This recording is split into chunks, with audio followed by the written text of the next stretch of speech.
What's going on, guys? I am back with another video. I just finished swapping my ball python cage. I do have a snake rack system right there, but I don't have the heat set up right now. And when I first had them, when I first got them, I didn't have a mini split put in the garage yet, so I went ahead and set them up in like a regular cube tank. He likes it a lot in this little tank. I will be setting them up in a rack soon, but I'm probably gonna get a bigger one because I plan on getting more ball pythons as well. But yeah, I just wanted to clean this tank. I took the old stuff out of here, put new substrate in this one. Right now I have him soaking because he went through a bad shed, but I'm using cocoa bedding. I got a hide in there and a water container, and I set him on top of that tank right there, so the light that you see in that black cage right there, he sits right above that, so that's where he get his heat from. And this is usually like a little gecko cage or something like that, but he's been doing well since I had him in this. Some of you guys probably seen old videos of him. I think I posted maybe 2 videos of him before, but he's a lot bigger now. He's actually over here soaking in the rack. Trying to get this shed off of him.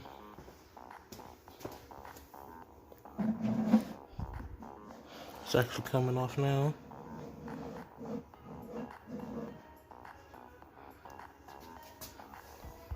But he's a little dinker project.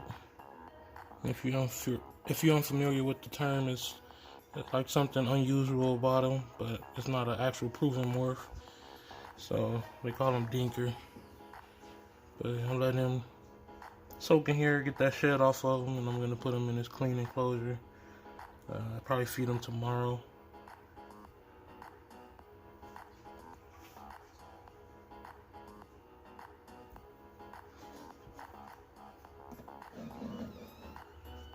Telescoping.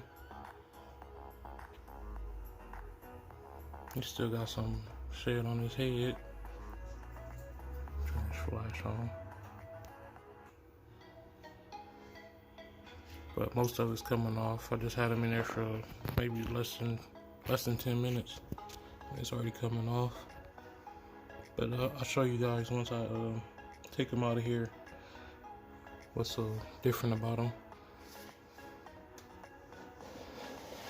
But yeah, I really want to talk to you guys about the last 2 videos I posted with the hybrids.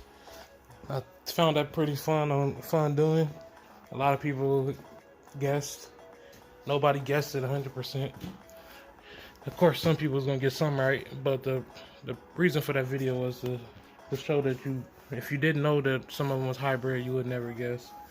Unless some of them do have different behavior.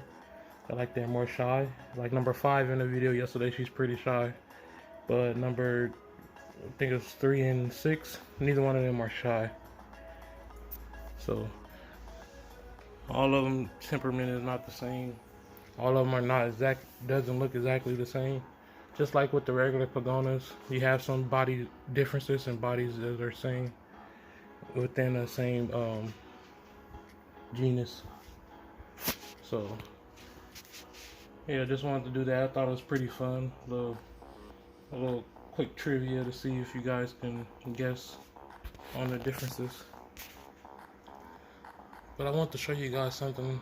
Let's check on those eggs real fast. These are the eggs that were that I have to rinse off with water. It's been about a little over a week, and they're all doing pretty good. I don't see any going bad, so pretty sure these are gonna hatch. And I end up naming that female Julia. Well, my daughter named her, so it's Stitch times Julia. Julia is also a hybrid.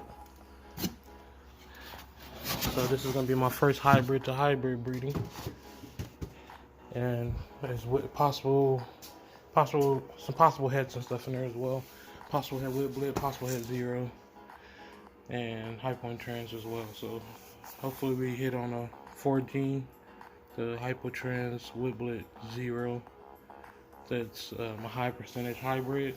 See if we can get some size difference. A lot of people guess this one.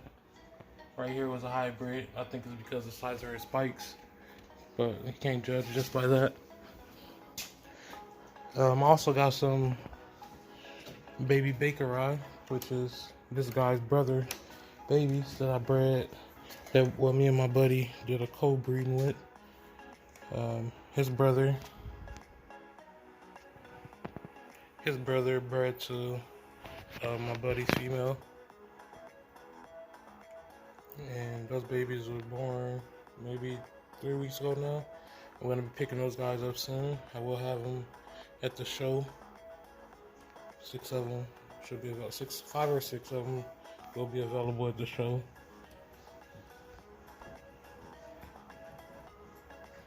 But I haven't been hung on this guy that much. Let's see how he acts.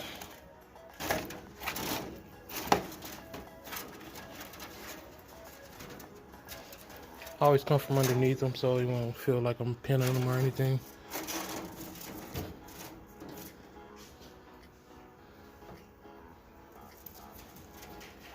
There you go, buddy. Don't jump off.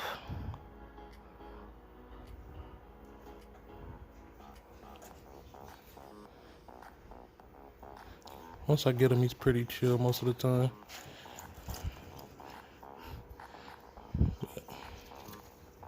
But yeah, he's getting big. I had to find him a female. I'll probably buy a female. I'll probably buy like 3 of them from Top Park and raise them up, and hopefully get him 3 females to breed with.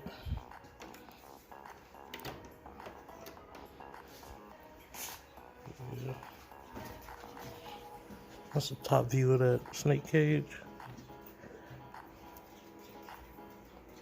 Nothing fantastic, but he enjoys it. He never missed a meal, and he's a ball python since I got him. He never missed a meal. It's going on a year now. It's a boy. I only feed him once every 2 weeks, so he's not super huge. But you don't want your males to be super huge. But he's not skinny either, as you've seen in the video. Him soaking.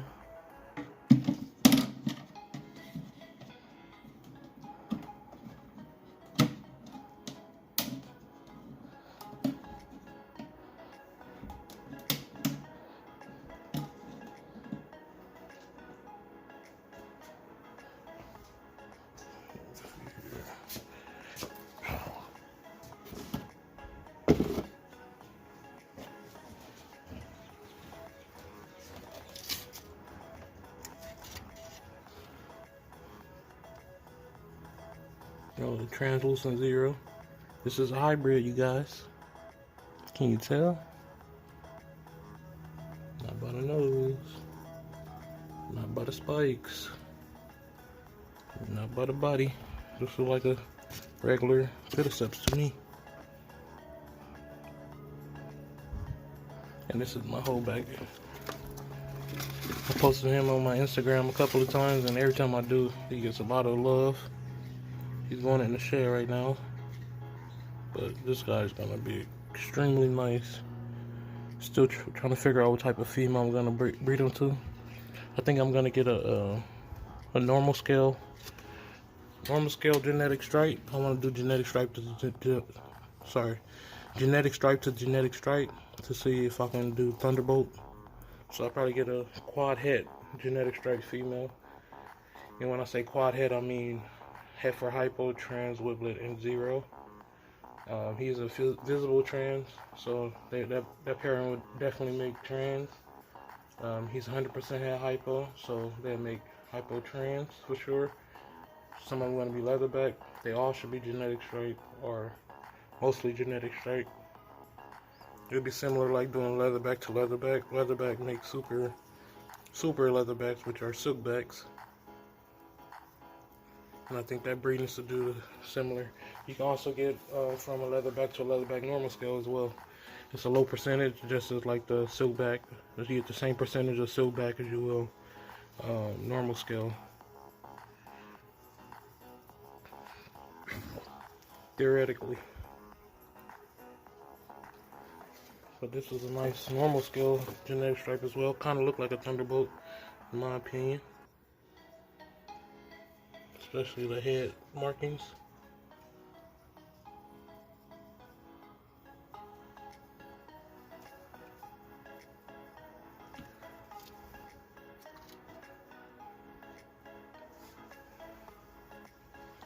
But yeah, if you guys like that type of video, I'll try to do more videos like that. Let you guys try to guess certain stuff. I might do that with morphs. I'll probably show you guys a couple of different dragons and see if you guys can guess the morphs. I think that'd be pretty fun to do. Yeah, some close-ups of him, and look at the little one right here with the patches on his back.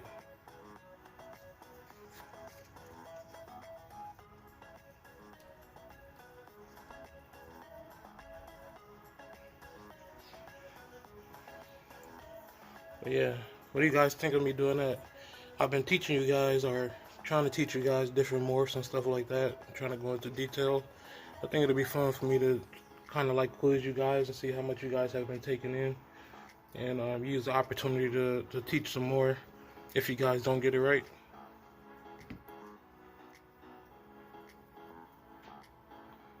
Comment down below if you think that'd be a cool idea to do. I'll post probably like 3 different dragons, 3 different morphs, or combinations of morphs, and see if you guys can guess them all and get them correctly.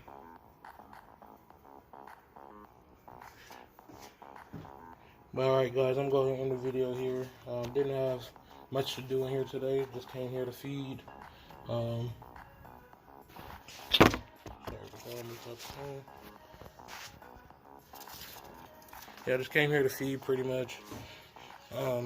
Making plans on how to get everything out to California for the show, and have everything as simple as possible when I get there. Thinking of some other stuff that I might be able to take to sell. I'm thinking about maybe taking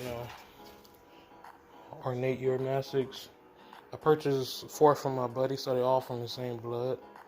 I got 2 females that I like from his very much, and 2 that it's kind of whatever. Like it'd be nice to have to breed in the future, but I have 2 that stand out more than the other ones, so the other 2 may go with me to the show. Like I said, I will be going to pick up the Baker Eye babies, so they can go to the show with me as well. What else?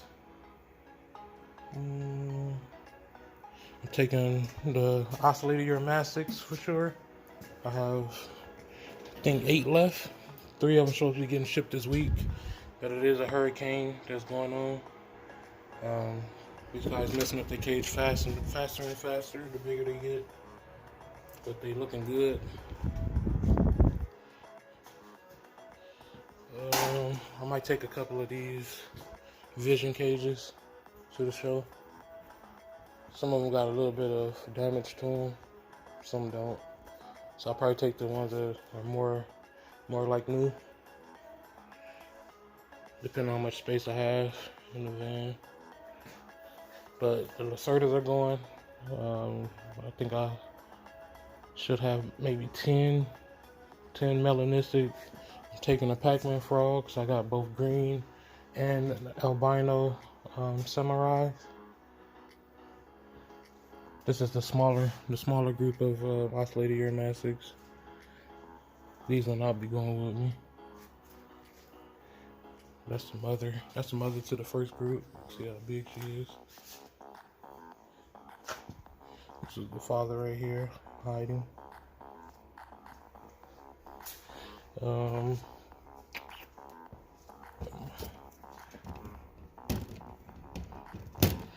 other ornates, I have 3 in here. Once I come from the show, I'm gonna have, if everything sells like I think it's gonna sell, I'm gonna be doing a lot of rearranging in here, and hopefully by the time I rearrange and sell most of everything that I produce this year, I'll be moving to a new place, and I can build new cages. Because right now I have a lot of stuff that's like unorganized. Like I bought all these with plans of trying to set them up, but I don't like the lighting on these. These are more for like snakes, and I breed mostly lizards. See that little patch back there? That's all that you have for to get lighting in here. That's good for a snake, but for lizards you don't need it more brighter. So I'm pretty sure I'm gonna sell all these. I do have a lizard in this one, and you can see, well, I only have the what is it? The mercury vapor, so it'll give UVB and heat in this one. But even if I did have another light in there, that's not gonna produce that much light. So I think I'm gonna do away with all these, sell them. I got two big ones over here. These ones may have enough space in the back. See that? The whole square in the back is where you can put light in that. So this may work for me, but I might sell these ones as well. But they're a little bit too big to take to the show unless I get a U-Haul or something. But I'm gonna do away with all these. I want to build all my cages like I used to have. I used to have all these type of cages in the room, and I built them all. Except for a few, I bought these ones. I think I did a tray for a lizard for these ones. I had like 4 or 5 of them. I sold them. I had about 16 of these. I sold all but these 2, and then I got these black ones over here, which I had about 12 of them, and I sold those ones as well. And I built all these. Let's see. So I think I'm gonna build more like that and have it all set up, so I can put like individual animals in every one. It make it easier for cleaning. It cut down on any problems with like nips or anything like that. But yeah, as you can see, I gotta do a lot of cleaning. But like I said, I'm gonna be moving soon, so no point to clean everything out and then have to take everything out again and do it all over. Like the Uromastyx, when it's like this, it's not very bad. They actually eat those dry greens up. When I don't put fresh greens in here, they'll nibble on those. And that goes for all the Uromastyx cages, which are the dirtiest ones you see. But once I move, get everything set up how it needs to be set up, I'm gonna be doing more videos. Probably do 2 a day instead of 1 a day. Yeah. So bear with me. Subscribe if you're not subscribed. Watch my growth. If you guys been with me for a while, you've seen a lot of growth. You've seen me go through ups and downs, hurting myself at work, not being able to care for stuff, selling a lot of stuff, getting a lot of stuff back, switching different species. So I'm experimenting with everything, trying to get my bearings. Bitter Dragons is where I started. I'll probably always keep at least 3 pairs of them from now on. Probably more, because that's what the people like the most. Well, that's what my core audience came from, is Bitter Dragons. But I really like the Uromastyx. This is my female. This is Bianca. And the male in here is Damien. I don't know where he is right now. But they produce for me. Over here we have Milo and Starlight. Milo is the one on the bottom. Starlight is the one above. They produce for me as well. And then, like I said, this is the female to the oscillated Uromastyx that I'll be taking to the show next week. Her name is Miracle. And then her boyfriend is right here. She was beating him up after she laid eggs, so I separated them. So he's not going to be in this small tank for long. I'll be putting him back in here soon. But I was waiting to actually relocate so I could change the caging around so that he can regain dominance in the cage. But yeah, his name is Whip. And hopefully I produce every year with these guys. I really like them. But yeah, I'm gonna really go ahead and end the video now. Like I said, if you guys come to the show, please come see me, come talk to me. I like to meet a lot of you guys in person. But I'm going to end the video here, get a couple things situated for the show. You guys have a good one. Till next video. Peace. Wait, hold on. I'm supposed to show you guys the snake and why he's considered a dinker.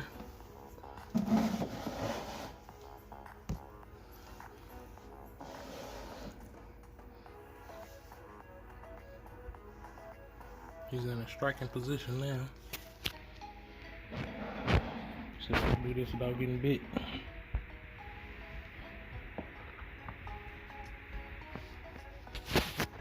Usually you do it by making him shy. Make him defensive and hide his head.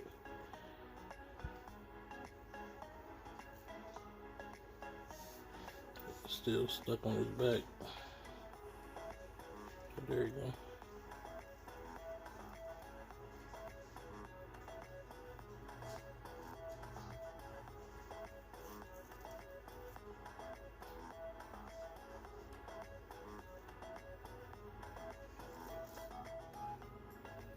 But the key to why he's a dinker is on his bottom half.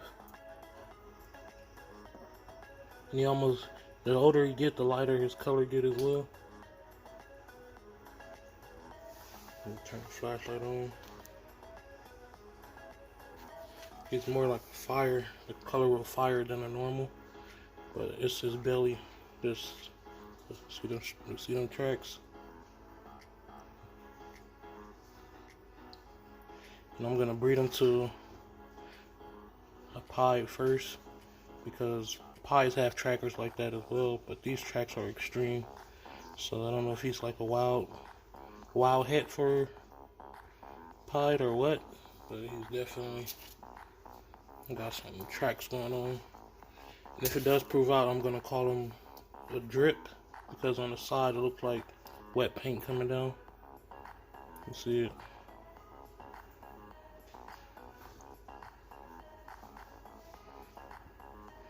I'm pretty sure he can breathe now.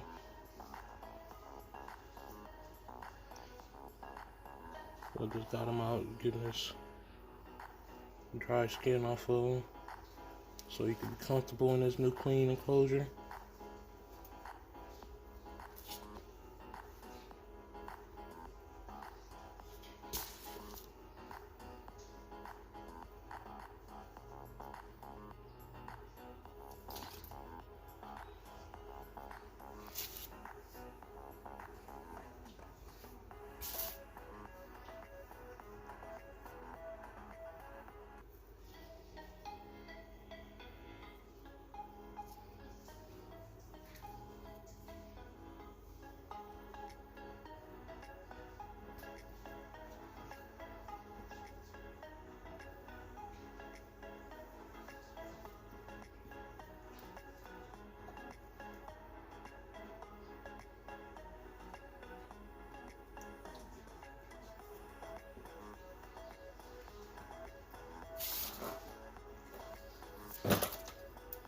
Going crazy.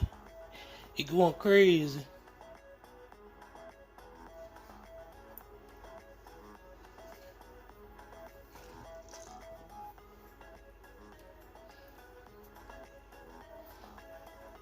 But yeah, so I consider him a dinker because he got those drips going down the side. He's a lighter overall color than a normal. And then he has that crazy belly.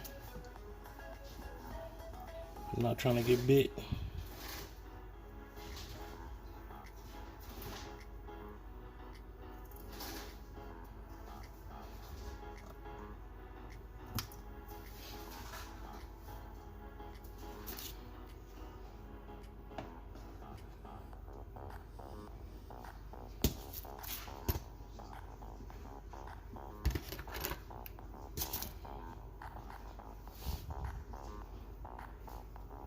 And put him back in there for a little bit longer. He still has shit on his head that needs to come off. But his body is pretty much complete. And there goes another shot of the belly. How crazy that belly is. It's almost his full body.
Some of this shit. Alright guys, yeah, that's my dinker mail. Yes, I'm scared of getting bit by anything, even baby bearded dragons. So I do my best not to get bit by anything. Not because it hurt, because sometimes I overreact and I throw stuff. So I try my best not to get bit. I've never been bit by an adult bearded dragon. I've been bit by a couple babies, but you don't really realize that until afterwards. Like, oh, that one just tried to bite me, or it bit me. Never been bit by a snake. Don't want to get bit by a snake, so that's why I act the way I do.